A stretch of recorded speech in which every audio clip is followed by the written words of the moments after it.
생명의 주인 되신 우리 하나님, 당신이 갖고 계신 그 생명을 우리에게 주시려고 저희들이 다시 불러 모아 주셨사오니 그 말씀을 생명으로 먹고 가게 도와주옵소서. 예수님의 이름으로 기도합니다. 창세기 46장입니다.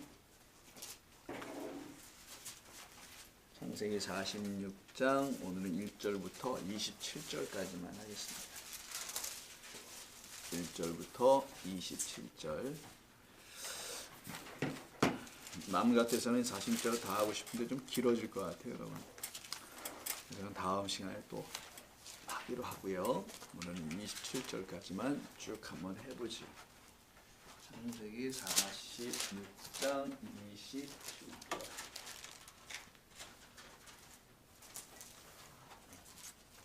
자, 보시면 1절이 이렇게 되어 있습니다. 46장 1절이요. 자, 이스라엘이 야곱이죠. 모든 소유를 이끌고 떠나 브엘세바에 이르러 그의 아버지 이삭의 하나님께 희생제사를 드렸다라는 이야기가 됩니다. 근데 그 45장이 뭐냐면 지난 시간에 기억하시면 수레를 보내서 수레를 보고서 그 45장 끝에 있는 27절에 보니까 아버지 야곱이 수레를 보고서야 기운이 아니라 그 영이 살아났다라는 이야기가 있었었죠.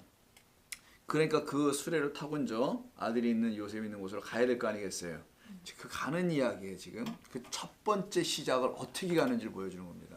그냥 수레 타고 막 가는 얘기예요. 수레 타는 건 뒤에 6절 7절인가쯤에 나와요. 그럼 1절부터 6절 사이에는 어떤 다른 이야기가 있다라는 거잖아요. 그러니까 막 수레 타고 막 갔다는 게 아니라 이 가는 게 뭔지, 하나님은 왜 그를 그쪽으로 끊임없이 요셉을 통해서 3번의 그 시험을 통하여 왜 그 아버지를 오게 하려고 했는지, 그거에 대한 이야기가 지금 1절부터 쭉 담겨 있습니다. 특별히 4절까지가 46장. 예. 자, 이스라엘의 모든 소유를 이끌고 갑니다. 자, 모든 소유면은 뭐 땅은 소유가 아닌가? 땅 파서 가진 않을 거 아니에요. 땅도 자기 소유가 있을 텐데, 근데 땅 가져갔다는 얘기는 없어요 지금. 기금 맞은 땅이어서 그러나. 그러니까 모든 소유라는 것은 그가 갖고 있는 전부를 말하는 건데, 그 전부는 땅은 아니었나 봐요. 네, 이 땅은 아니었나 봐. 땅 가져갔다는 얘기는 땅 팔아 정리해 갔다는 얘기도 있고. 그러니까 땅을 왜 안 가져갔을까? 우리 같은 모든 소유에게 좀 들어가야 될 텐데, 이제 어떤 의미가 좀 있지 않을까 봅니다. 땅을 가져가진 않고요. 다른 소유들을 좀 챙겨서 가는데, 그 소유도 보니까 또 구체적으로도 없어요. 나중에 거기 도착한 사람들의 숫자가 다 해서 도합 그냥 70명인데 그게 그 야곱의 소유였다라는 거예요. 아, 이게 중요한 어떤 우리에게 메시지를 주는 겁니다. 야곱이 모든 소유를 다 이끌고 간다라는 말은 반드시 그가 가져가야 할 어떤 소유가 있었다라는 걸 말하는 거겠죠. 근데 그건 땅은 아니라는 겁니다. 뭐 돈도 아니고요. 70명이라는 거기 안에 담겨 있는 어떤 걸 가져가는 거예요. 자, 이때 떠난다는 말이 나오죠. 이 떠난다는 말이 나오는데, 이거 떠나는 게 그냥 단순히 떠나는 게 아니고요. 떠나는 거 떠나다가 되지만 이거는 단순히 떠나는 게 아니에요. 낯사라고 하는데, 알겠어요? 자, 이런 단어를 씁니다. 낯사라는 단어인데 이게 지금 뭐냐면 말뚝을 뽑다예요. 저게. 자, 이들의 지금 직업이 뭔지를 알 수 있겠죠. 유목민이죠. 텐트를 치고 펴고 하는 유목민. 그러니까 이들은 지금 방금 전에 텐트를 쳤다라는 거예요. 그 텐트 생활한 겁니다. 여러분 생각해 보실 때 텐트 생활이 편하지 않거든요. 고달픕니다. 폈다 쳤다 접었다 폈다. 이거를 여러분 계속하고 산다면 이게 얼마나 힘들겠어요, 사실은요. 근데 이들은 이제 그렇게 살아요. 텐트를 접었다 폈다. 그래서 이 낯사 떠나는 게 아니라 핀을 뽑았다예요. 잠시 그들이 어느 한 곳에서 정착하는 생활을 텐트 생활이라 하지, 오랫동안 거기를 영구지로 정할 땐 텐트 치지 않습니다. 건물을 짓잖아요. 집을 짓고. 근데 이들은 건물 짓지 않았어요. 단순히 유목민이기 때문에 건물 짓지 않았다고 보는 게 아니라 건물 지을 수 없기 때문에 유목민 된 게 맞는 거예요. 성경이 말하려고 하는 거는. 그래서 그들은 텐트만 치고 접었다 폈다를 반복하며 살아갑니다. 아무리 생각해 보세요, 여러분. 아무리 여러분이 저 푸른 초원에 사랑하는 인과 사는 게 그렇게 좋다 할지라도 맨날 텐트를 접었다 폈다 시키는 그 남편쟁이를 만나면은 여러분 뭐 그렇게 좋겠냐고요. 그래서 그 노래에 저 푸른 초원에 그림 같은 뭐부터 줘요? 집을 짓는다는 게 말이 먼저 나오는 거예요. 그 다음에 뭐 따라와요? 사랑하는 인과 함께. 진리야. 세상은 이렇게 돼 있는데 성경은 그렇지 않고요. 집부터 짓는 게 아닌 것 같아 보여요. 뭔가 좀 다르네. 집을 짓는 게 아니에요. 사랑하는 님. 뭐 님만 있으면 뭐 초가상간도 좋다 이렇게 하는데 글쎄요. 어떤 님인지 더 대단한 님인 것 같아요. 그래서 장막을 치다라는 거예요. 이게 뽑아버려가 pull out 하는 겁니다. 핀방울 확 뽑아 정리해 다시 떠날 차비하는 거예요. 제가 왜 이 부분을 떠나다는 말을 이렇게 집중을 하냐면은 이들이 이제 유목민이기 때문에 단순히 그런 것이 아니라 성경에는 이렇게 텐트를 치는 사람들이 있는가 하면 또 성경에는 한 곳에서 정착해 사는 사람이 있어요. 창세기 4장을 보세요. 창세기 4장 가인과 아벨에 대한 이야기죠. 동생 아벨을 쳐 죽인 다음에 가인이 하나님의 표를 받고 살아나요. 그리고 16절에 보면 가인이 여호와 앞을 떠납니다. 그리고 에덴 동쪽 놋 땅에 거예요. 에덴 동쪽 놋 땅에 가서 하는 게 뭡니까? 아내와 동침하며 그가 임신하여 에녹을 낳은지라 가인이 성을 쌓고 그 아들의 이름을 그 성을 에녹이라 하였다라고 하죠. 자, 이렇게 에녹을 낳고 살아가요. 근데 이가 지금 에녹에 가기 전에 12절을 보면은 하나님 이렇게 하십니다. 내가 밭을 갈아 땅이 다시는 그 효력을 내게 주지 아니할 것이요 너는 땅에서 피하여 유리하는 자가 된다고 되어 있어요. 유리는 방황입니다. 방황이면 정착하면 안 돼요. 오히려 방황하는 자는 누굽니까? 좀 전처럼 유목민으로 보여지는 야곱, 야곱 위에 이삭, 이삭 위에 아브람, 이 세 3대 족장으로 흘러내려오고 있는 그 아버지들로 흘러내려가고 있는 이들은 오히려 텐트를 쳤다 접었다 이걸 반복하면서 살았었거든요. 그런데 봐놔요. 여기 지금 가인으로 되어 있는 이는 유리방황한다고 분명히 말했는데도 정착을 했어. 이게 무슨 그 정착이냐? 이게 유리방황이냐고요. 근데 성경은 이게 방황이라고 얘기하더라는 거예요. 하나님이 계시지 않는 그곳에서 정착하는 그게 방황이다. 그게 나 없는 자들의 삶이다. 이걸 말씀하시는 거죠. 그래서 16절에 가인이 동쪽으로 떠나자 하나님을 떠나서 이게 똑같이 반복되는 데가 11장. 소위 바벨탑 사건에 나오는 11장을 보세요. 11장 1절에 보면 온 땅의 언어가 하나요 말이 하나였던데 여기에 어떤 일이 벌어집니다. 이에 그들이 동방으로 옮겨요. 신할 평지를 만나죠. 그리고 거기 가서 하는 일이 뭡니까? 아까 에녹성 쌓는 것처럼 여기서 또 하나의 성을 이뤄나가잖아요. 뭘로 합니까? 텐트로 하나요? 여기 보니까 벽돌을 구워 역청으로 진흙을 대신해서 진흙하면 비 오면 또 무너지고 하니까 타르를 그 사이에 붙여버리는 거야. 벽돌에다가. 그래서 이걸 튼튼하게 만들어 쌓아 올리는 거죠. 이렇게 쌓아 올리는 자 성경에 두 개의 그룹이 있네요. 하나는 텐트 치고 접었다 폈다 하는 장막이라고 그러죠. 성경에 이거는 장막 생활을 해서 장막절이 나오죠. 왜 장막절을 지키게 했는지 알겠네. 그럼 하나님께서 너희들은 광야에서 40년간 장막 생활하는 걸 기억하라 라는 의미로 해봤자 그들이 뭘 기억하겠냐고요. 초막 가서 풀 올려놓고 일주일 동안 사는 거 그게 뭐 기억하는 건가요? 우리가 유리 방황하는 이 세상에서는 방황하는 것처럼 보여지나 정처 없는 것처럼 떠나는 나그네가 아닌 이들은 어떤 한 목표 지점을 향해서 나아가는 어떤 나그네라는 거예요.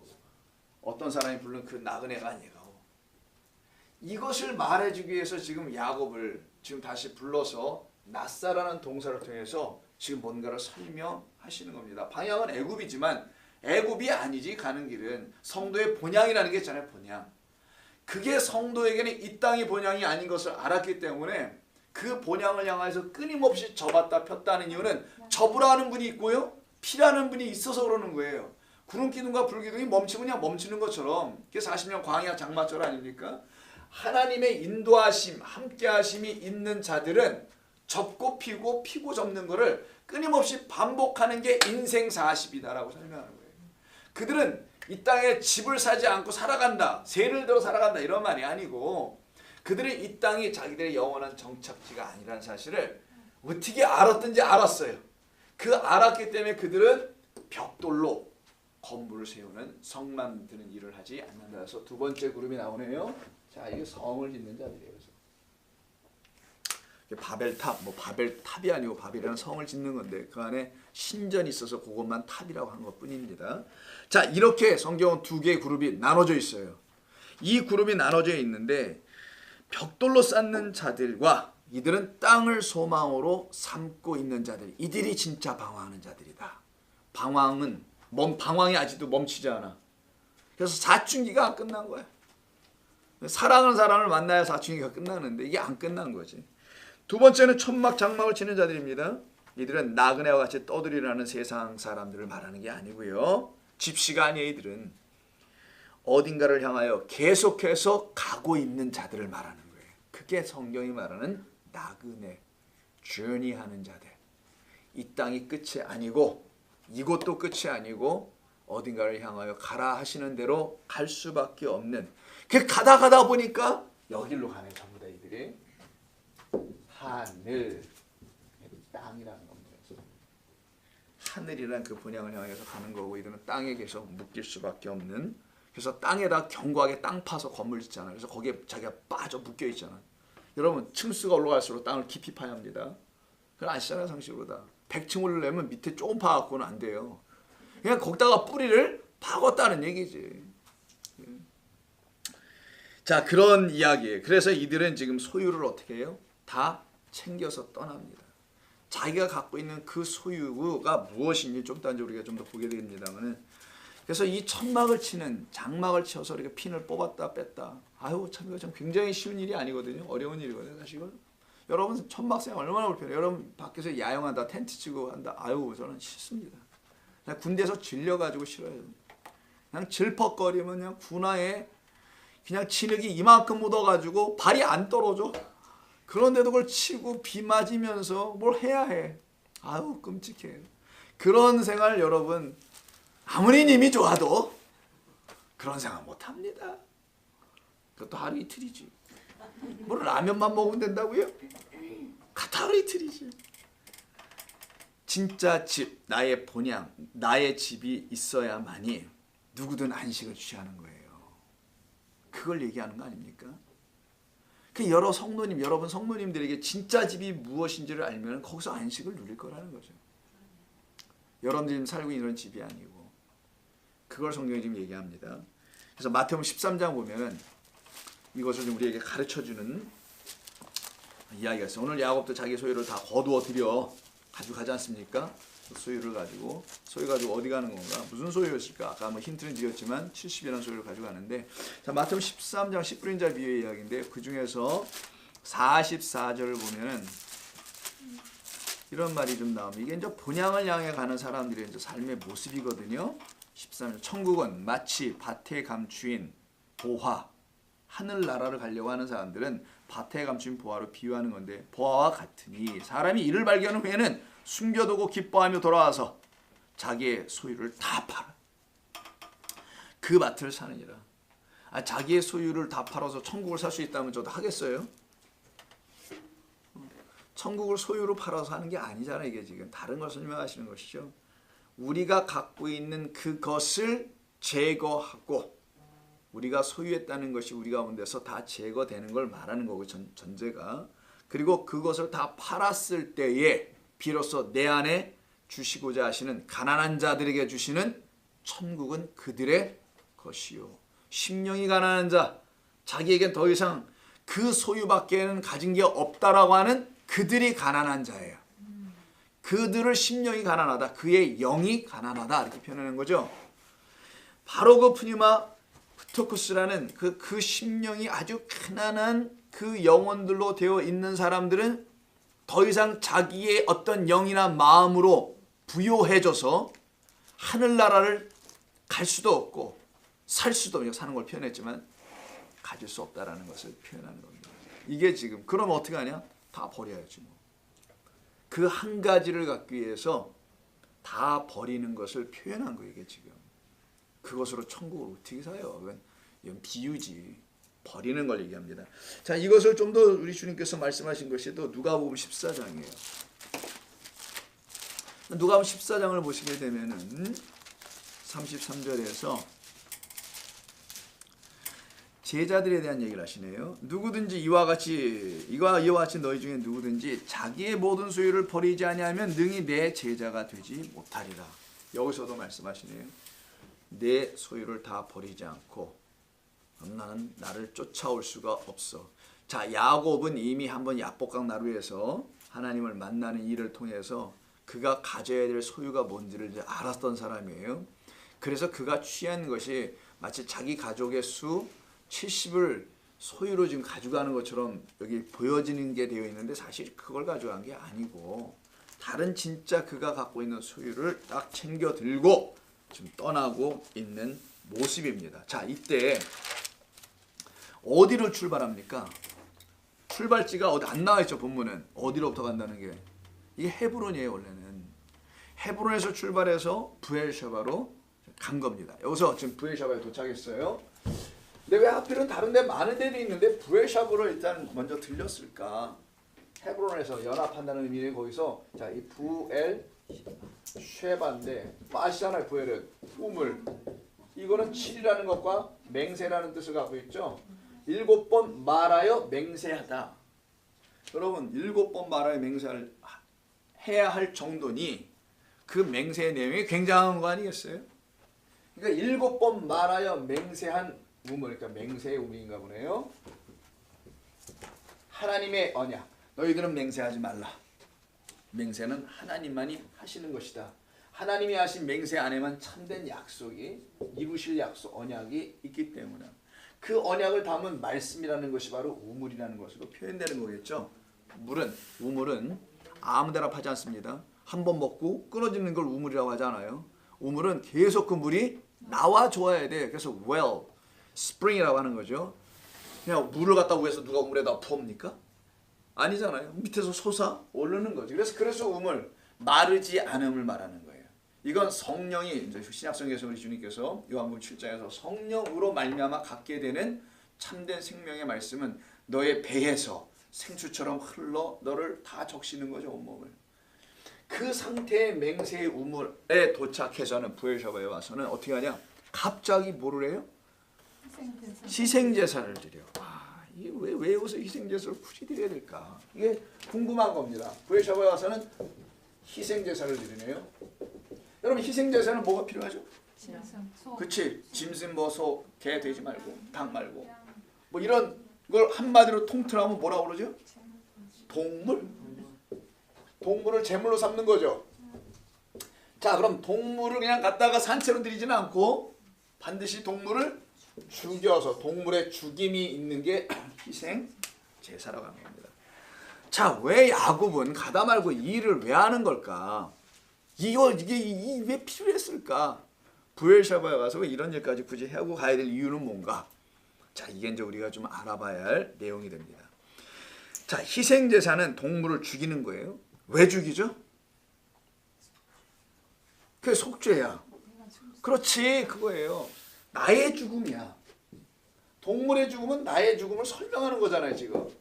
그래서 어린 양 예수라고 하는 거잖아요. 그냥 예수의 죽음이라고 표현하지 않고 어린 양의 죽음이 동물의 죽음이 나의 죽음이라는 것을 깨달아 알게 하는 거니까. 그래서 야곱은 지금 자기의 죽음을 미리 보는 거예요. 여기서 동물을 죽이면서 그걸 제사라고 합니다. 자기의 죽음이 있는 그 자리가 또 어디예요? 하필이면 여기라는 거예요. 그런데 근데 부엘셰바는 죽음이 있는 장소로 같아 보이지는 않거든요. 좀 상반돼. 여기는 죽음이 아니라 뭐가 있어요? 생명. 이 참된 생명을 얻기 위하여 참된 생명이 있다는 그곳에서 뭐를 해요? 나의 죽음이 선언되는 거구나. 성경에 말하는 어떤 진리가 담아 있다는 거죠. 여기서 왜 굳이 했을까, 야곱은? 부엘셰바는 생명이 있는 곳에 맹세가 있고 약속이 있는 곳. 하나님의 은혜가 있는 곳인데 그 은혜에서 약속을 받고 그 물을 마시고 생명을 얻기 위해서는 반드시 제사를 드리는 어떤 행위를 통하여 하나님은 우리의 죽음의 자리를 보게 하셔서 살아나게 하는 것. 이게 지금 부엘셰바에서 먼저 제사를 드립니다. 그랬더니 그날 밤에 일이 생겨요. 이렇게 제사를 드리지 않고 이렇게 예배를 드리지 않고 집에 가니까 개꿈을 꾸는 건데 그래서 다음날 몸이 참 무거워요. 제가 이런 꿈을 꿨는데 예배를 똑바로 드려? 뭐 이런 것도 아니고 왜 그런 거예요. 이렇게 희생제물을 드리고 갑니다. 자, 야곱의 희생제물을 드린 것은 자신의 죽음을 생각한 거예요. 그렇게 나는 여기서 죽고 여기서 또한 어떻게 해요? 부에샤바니까 살아나야지. 동시적으로 일어날 수밖에 없는 진리를 설명합니다. 그리고 어디로 갑니까? 양식이 있는 애굽에 가서 새로운 삶을 사는 거예요. 죽고 살아야 영원히 들어가는 거니까요. 자, 그리고는 46장 2절에 보니까 이거 잘 읽으세요. 이거 이상입니다. 이상. 이상이라는 단어가 나오죠. 다른 말도 환상이라고도 합니다. 다른 번역에서는.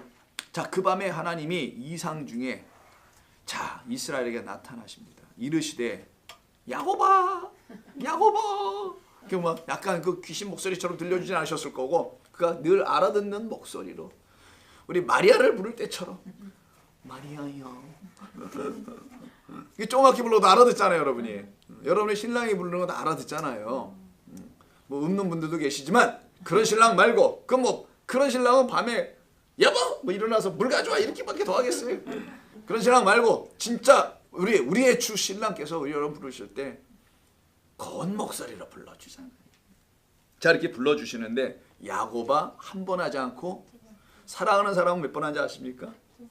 3번. 팝송을 3번. Once, twice, 3 times a lady.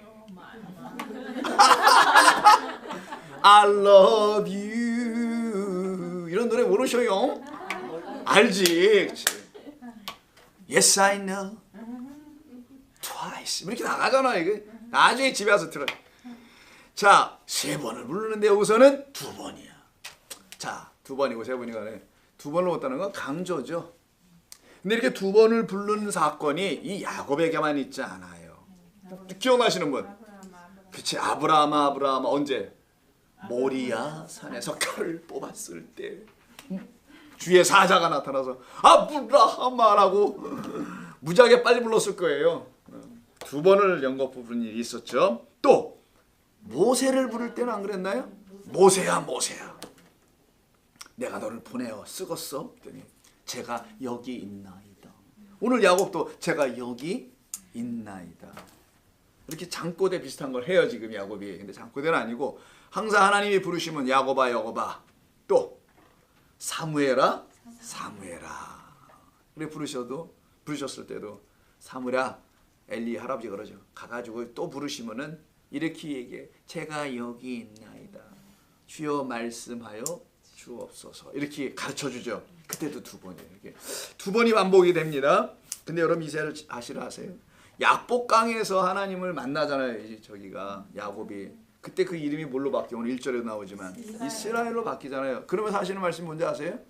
내가 다시는 너를 야곱이라 부르지 않겠다고 하셨어요. 아, 근데 여기서 야곱이라고 불러. 야곱아 야곱아.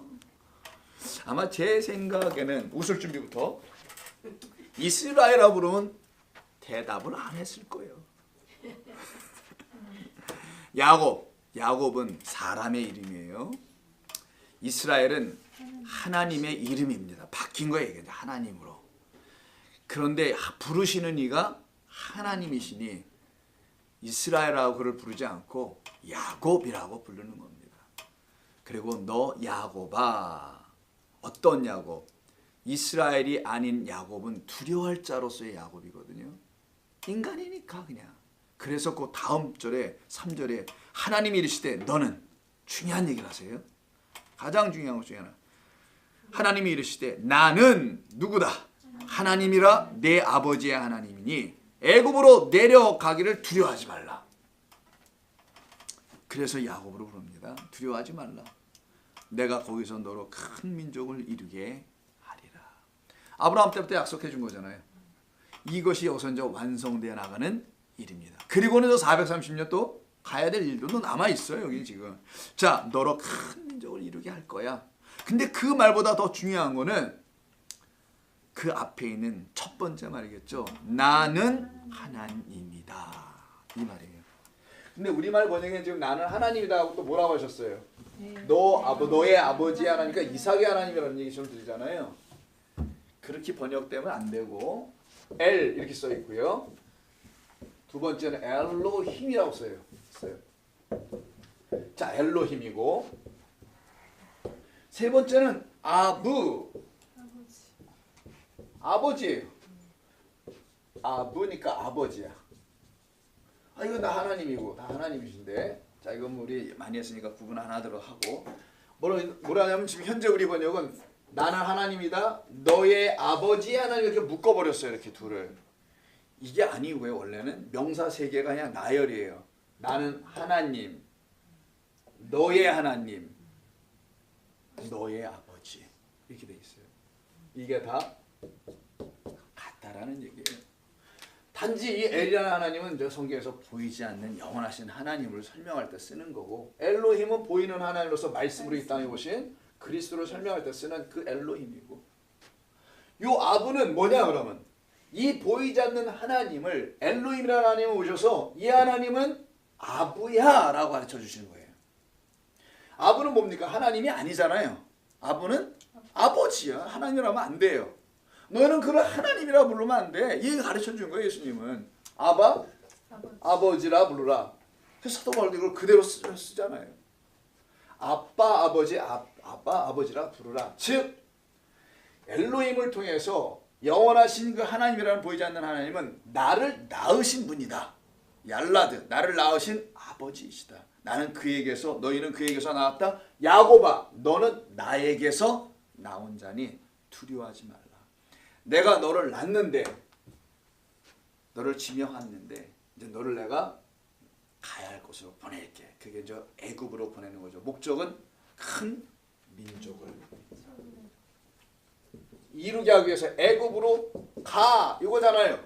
이걸 갖다가 샬라흐, 수없이 들어온 거죠. 보내다. 자, 그러면 지금 애굽 땅에 먼저 보냄을 받은 자가 있었다면서 45장에. 그래서 누구를 다 살려? 그 가족 형제들을 살린 것이니 한탄하지 마옵소서 형님들, 이렇게 얘기한 사람 있죠. 그래서 45장 5절 뭐라 합니까?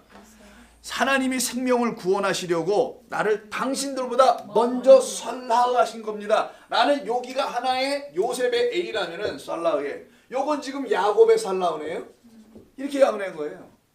요걸 다 묶은 거지. 이제는 뭘로? 70으로 다 묶어서 요셉이 애굽 땅에 먼저 왔지만 결국은 다 끌어와야 돼, 목적이. 그래서 세 가지 시험하죠. 그래서 다 옵니다. 지금 내려가는 길이에요. 제사지는 이제 갈 거야. 곧 도착할 거고요. 내려가는 그 길의 의미가 뭐냐? 하나님이 보내신다라는 거예요. 지금 그들을 어디에? 애굽 미스라임이라는 그 세상에 보내신다는 거예요. 뭘로? 보냄을 받은 자는 반드시 뭘 가져가니까. 그래서 자기 소유를 가져갔다. 야곱의 소유가 뭔지만 알면 되겠네요. 여러분. 그거 가져가서 28절에 딱 30절에 보면은 누굴 만납니까? 야곱이. 이건 나이도 적지 않으신 그 130세시나 되신 분이 다음 주에 할 거지만 바로를 만나잖아요. 앞에서 쩔룩거리면서 지팡이 하나 의지하고 가잖아요. 그래서 거기서 대담하게 나는 내 인생 나그네 길이 고작 130밖에 안 됩니다. 누구를 기절시킬 일 있어요? 130밖에 안 돼. 우리 열조의 아버지들은 거기에 비하면 나는 그냥 세 발의 피입니다. 나는 애예요, 애. 이렇게 얘기한 거예요 지금. 왜? 아브라함도 170 넘게. 노아 쭉쭉 보시면은 어마어마하잖아요. 나는 그냥 아무것도 아닙니다. 130은 애예요. 이렇게 얘기하고 있는데 그가 갑자기 하는 게 딱 지팡이를 의지하면서 그 꼴에 그 꼴에 집도 절도 없는 핀이나 뽑았다 맞고 말뚝이나 폈다 하고 냄새나는 그 유목민 그 꼴에 바로를 축복하는 이야기가 나온단 말이에요. 이게 예수 믿는 사람입니다. 예수 믿는 사람은 바로 어떤 소유를 갖고 있어서 그 소유를 나눠주는 자, 그걸 축복의 백성이라고 하는 거예요. 그 일을 나중에 한다고 다음 주에 우리 하겠지만 거기서 그 일로 보냄을 받는 거예요 지금. 그러면 요셉도 자기 가족을 살리기 위해서 하나님은 그 생명을 구원하시려 했던 것처럼 이 기근 가운데, 지금 상황 기근이니까 여전히 기근 가운데 빠져있는 이 온 세상이네. 아모스 말씀이 있는 것처럼 거기를 구원하고자 하나님께서 먼저 어떤 사람들에게, 여러분 같은 사람들에게 당신이라는 소유를 주어가지고, 아까 마태복음 13장에 밭에 있는 모를 알고 그리스도라는 보화를 발견했어. 성전에 가서 이제는 성전에 예배당에 가서 그리스도를 제대로 보기 시작해. 어머 내 일이 적어요 뭐 이러면서 시작을 해. 그런 사람들이 소유를 이제는 바꾸기 시작하네. 다 자기의 소유를 파는 게 아니라 버리고 나를 따르고 팔고 가난한 자들에게 주고 나를 따르는 거지. 그렇게 된 사람들이 지금 가고 있는 이야기를 지금 그려내고 있죠. 그래서 가가지고는 애굽 땅에서 열심으로 살다가 70이 뭐가 됩니까? 나중에 나올 때 60만이 된다면서요. 그것도 남자 장정만 60만의 숫자로 끌고 나오는데 어머 세상에 이게 60만 명이 아니야. 여자는 제외하고.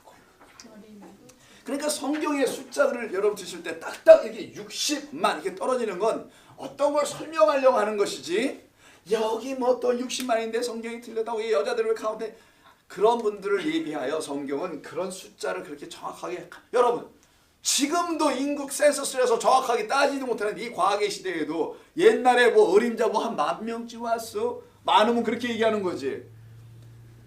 그 어떤 숫자는 어떤 걸 설명하는 겁니다. 자, 그래서 이들이 가가지고는 430년간 여기서 살다가 이들이 나오지 않습니까? 누구에서? 모세에서 끌려 나오죠. 홍해를 건너죠. 그때 나올 때 누구를 데리고 나? 요셉이 지금 기근 맞은 백성들을, 자기 형제들을 살려내기 위해서 먼저 보낸 것처럼 이를 430년에 먼저 보낸 거예요. 지금 430년 뒤에 기근마저 멸망당해야 될 그 땅에 있는 자들을 끌어나오기 위해서 60만 나왔다고 되어 있어요. 근데 이들이 누구냐고. 이게 저 출애굽기에서 말한 내용이죠. 이스라엘 민족이 나온 게 아니고 잡족이라고 되어 있어요. 잡족. 이게 참 보기에 듣기엔 뉘앙스가 그런데 이렇게 쓰면 어떨까요, 여러분? 제가 이게 잡것입니까? 이 잡족이라 해가지고 차라리 이렇게 쓰지 말고 수다한 족속 이렇게 쓰는 게 낫을 텐데, 번역을 잡것이 번역한 것도 아니고 잡족이 뭐야, 잡족이. 아이고. 그러니까 잡것처럼 들린단 말이에요, 느낌이. 그래서 이스라엘 백성이 그냥 엉겹게 껴서 나온 애들 좀 있나 보다, 뭐 이렇게 얘기하는 것 같아 보여요. 성경은 그런 얘기하는 게 아니에요. 이 온 세상을 열방이라 그러죠. 열방이 흩어져 있는 당신의 백성들을 추려서 데리고 나온다. 세상이라는 애굽에서 본향을 가야 될 나그네의 길로 이제 접어들은 자들이 있다라는 거예요. 그게 온 세상에 있어요 지금. 그 이야기를 지금 여기서 하고 있는 겁니다. 너는 가서 큰 민족을 데리고 나올 거야. 아, 이스라엘 민족이 뭐가 커 크기는 몇백만도 안 되는데 그거 데리고 나온다는 얘기예요 지금? 아니죠. 열방 가운데 흩어져 있는 내 백성을 모세야 데리고 와. 그들이 고난 가운데서 울부짖고 있단다 이야기하는 거예요. 그래서 이들은 지금 70이라는 숫자로 들어갑니다. 자, 70으로 들어가는데 이때 70이라는 숫자가 어디 나와요? 40절 중간 다 넘어갑니다. 26절. 야곱이 함께 애굽에 들어간 자는 야곱의 며느리들 외에 이렇게 돼 있잖아요. 외에 66명. 70도 아니야. 정확하게는 66 더하기 몇이에요? 거기 보니까 4야. 그래서 70이 되는 거예요. 여긴 가나안에서 내려간 거예요. 요거는 11 형제와 야곱이에요. 아들들. 여기는 요셉이에요. 이 둘을 합치니까 70이 됐다고 얘기합니다. 근데 여기 지금 뭐가 포함이 안 되세요? 누가? 여자들, 며느리들이 포함이 안 돼 있어요. 그리고 뭐라고 하냐? 아브라함의 소유라고 또 다 얘기합니다. 아브라함의 소유를 66의 4로 해서 70으로 만들어져 있어요. 여러분 저 말이 맞아요? 그럼 70입니까? 이들의 숫자가? 더 같잖아요. 며느리도 껴있고 뭐 있는데 왜 70이 아니야? 종들도 있을 거고 뭐 다양하게 있는데 왜 그걸 갖다 70이라고 딱 떨어뜨려 놨을까? 성경에서 숫자가 딱딱 떨어지는 게 있어요. 71 이거 없어요. 69 없단 말이에요. 70, 30, 60, 100, 배 뭐 이렇게 돼 있죠. 이렇게 딱 1000, 만 이렇게 떨어진 14만 4,001 없어요. 4,000 뭐 이렇게 딱 떨어진단 말이에요. 12,000 스타디움 딱딱 떨어져요. 성전 측량 500 뭐 이렇게 정확하게 이렇게 딱딱 떨어지는 숫자는 좀 유심히 봐야 합니다. 어떤 의미를 담은 거예요. 자, 야곱이 어떤 소유를 갖고 나오죠. 그 소유가 보니까 70이야. 자, 결론 나왔어요. 70 갖고 나왔다는 게 일전에 나온 모든 소유를 들고 나왔어요. 그럼 70이 뭐길래 소유가 되냐는 거지. 70의 의미가 뭔지를 잠깐 본문의 예를 한번 먼저 보겠습니다. 출애굽기 15장 70자 들어간 데에 좀 많이 있는데 몇 군데만 보겠습니다. 15장 마라 쓴물 사건이죠. 거기서 율례를 가르치시고 그들이 또 움직입니다. 그게 27절 엘림이라는 데로 가요. 근데 거기에 12샘이 있어요. 이것도 숫자도 또 이거 범상치 않아. 샘물이란 말이에요. 샘물. 12샘물, 12는 아들의 수, 참된 생명의 물을 마신 자들인가 보죠. 그래서 생수가 배에서 막 넘쳐나는 그 오아시스가 아닌 생명샘을 갖고 있는 자들입니다. 그리고는 종려나무, 이른 그루가 하필이면 70이. 그리고 그들이 그 옆에다가 장막을 또 쳐요. 이게 지금 얘기입니다. 또 한 번 24장. 24장은 이제 언약을 받고 십계명을 출애굽기 24장. 언약 그 백성이 되는 과정인데 언약서를 가져다가는 7절을 보시면 24장 7절 백성이 낭독하여 듣게 하고요 여호와의 말씀을 우리가 다 준행하리이다 이렇게 아멘 했어요. 모세가 그걸 확증하려고 그 피, 자 소를 잡은 피를 갖다 뿌릴 거 아니겠어요. 백성에게 쫙 뿌리니까 피가 다 묻었을 겁니다. 이걸 정결케 하다라는 거예요. 이는 여호와께서 이 모든 말씀에 대하여 너와 세우신 언약의 피니라. 이거 어디서 말씀하신 거예요 예수님은? 성만찬. 성만찬은 없었어 그때 당시에. 우리 다 알아들어 그래도. 뭐 말이 안 나가지 멈췄어 지금 전부 다 피곤해가지고 지금 뭐 6월절. 그냥 성만찬 맞아요. 6월절 식사야. 6월절 식사 성만찬 뭐 좋습니다. 그때 하시는 말씀이잖아요. 언약의 피. 이게 예수님의 언약의 피가 여기서 나오네요. 이때 피를 뿌리고 난 다음에 모세와 아론과 나답과 아비후와 이스라엘 장로 70인이 올라가서 하나님을 뵙니다. 그 발 아래는 청옥을 편듯하고 하늘이 청명하더라. 하나님이 이스라엘 자손들의 존귀한 자들에게 손을 대지 아니하셨고 그들은 하나님을 뵙고 먹고 마셨더라. 오늘 성가대 오늘 또 종합이 무슨 연습 종합 게임 연습 게임 뭐예요? 나도 이게 말 총연습 오늘 이렇게 빗나가네. 총연습을 마치고 특히 먹고 마시고 즐겁게 떡을 떼고 했잖아요. 포도주는 누가 안 갖다 줬어요? 좀 센스가 없었군. 물로 대신했어요. 다음부터는 센스를 발휘하고 얘기하세요. 떡이 오늘 있었길래.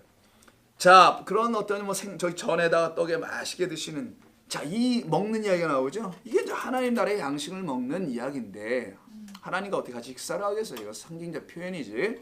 이때 70명이 등장하더라는 거예요. 70명이. 그 언약의 피를 마실 어떤 존재들 이걸 또 70과 연결을 시켜 놨다라는 거예요. 자 그러면 이거 다 중간중간 띄고 신약성경으로 누가복음 10장. 예수님이 당신의 제자들을 세상에 뭐 할 때? 그러시죠. 보내실 때 파송한다는데 몇 명을 보내셨다는 거예요? 아이고 괜히 이 2부 성경포에 들어오신 분들이 아니야. 그게 10장이에요 여러분. 이게 누가복음에만 나오는 건가요? 마태복음에 딱 두 군데 나와요. 마태하고 누가에만. 마가에는 안 나와요. 그래서 이걸 갖다가 학자들이 Q 자료라고 합니다. 몰라도 되고. 자, 그 후에 주께서 따로 70인을 세우사 친히 가시려는 자기가 가실 동네에 당신이 가셔도 되는데 당신이 몸이 70개가 아니어서 한 것인 건가? 70명을 딱 내놓고 짝으로 줬으니까 35쌍이 딱 나와요. 그래서 계산 나왔습니까? 자, 이 35쌍 되는 두씩이니까 보냅니다. 그러니까 적어도 35개 교회를 한 번에 왕창 갈 수 있는데 뭐 하루만 간 건지 뭔지는 모르겠어요. 갑니다. 가시면서 말씀해 이르시되 추수할 것은 많되 일꾼이 적으니 그러므로 추수하는 주인에게 청하여 추수할 일꾼들을 보내달라고 하면서 가라. 보낸 목적이 있네요. 이 땅에 흩어져 있는 사람들 중에 열매가 되어 있는 하나님의 열매가 되어 있는 자들을 거두어 드리는 자들이 바로 70이라는 거예요. 이 70을. 자 그러면은 지금까지 몇 개를 보니까 이 70은 뭐와 계속 관계가 있냐? 이 세상 열방. 자 애굽에 내려갈 때 70으로 갑니다. 세상 열방 하나님을 모르는 그곳에 먼저 70이 내려가서 하나님을 모르는 자들 중에서 430년간 같이 있다가 하나님이 10가지 재앙을 때리시니 이게 하나님이 하시는 일이라는 것을 깨달은 잡족이 아니라 수단 이 땅의 하나님의 백성들이 함께 나올 때 쓰는 게 이건 파송과 관계가 있는 거구나. 하나님의 보내심이구나. 열방 중에 흩어져 있는 당신의 백성들을 구원해내는 생명으로 구원해내는 그런 이야기를 할 때 70이구나. 그래서 70이 숫자가 아니구나라는 걸 알게 되는 거예요. 7은 7과 10이었구나. 이걸 곱한 거예요. 3과 4 숫자 아시죠 여러분? 더하면 7이지만 예? 곱하면 10이에요. 12를 2번 곱하면 144. 1000이 들어오면 14만 4천. 성경에 똑같은 배열의 이야기가 등장합니다. 바로 곱하기와 더하기의 차이예요. 더하는 거는 그대로 묶는 거고 곱하면 완전히 다른 걸로 바뀌어져요. 이게 더하면 여기 세 사람과 여기 네 사람 더하면 그냥 존재들이 각 개별적으로 따로 있잖아요. 한 그룹 안에 더한 거고 곱하면 완전히 다른 걸로 바뀌어져요. 그게 곱하기와 더하기의 차이점인데 이 우주에 담아놓으신 창조 질서 안에 담아놓으신 하나님의 이 계산법입니다. 그래서 이게 7도 나오고 12이 나오는 거예요. 자, 그런데 이 7과 10은 뭐냐? 이게 우리 이부 성경 보시 다 아시겠네요. 7 부엘셰바의 셰바 7 언약이겠네 말씀. 10 언약 10계명 계명으로서의 완전한 하나님의 말씀. 이 두 가지로 뭐를 알아? 세상을 구원하는 거죠. 그게 70이라는 거지. 70명이 가서 뭐래 하기는. 내 7과 내 10으로 가서 이게 무슨 말인지 깨닫고 가서 그 7을 주고 그래서 새로운 창조로 완성하고 그 10을 주는데 이거 10은 또 하나니까 하나가 나와 되게 하는 거예요. 이 모든 것이 이 70 안에 사실은 담겨 있는 겁니다. 그 70으로 지금 내려가는 거예요.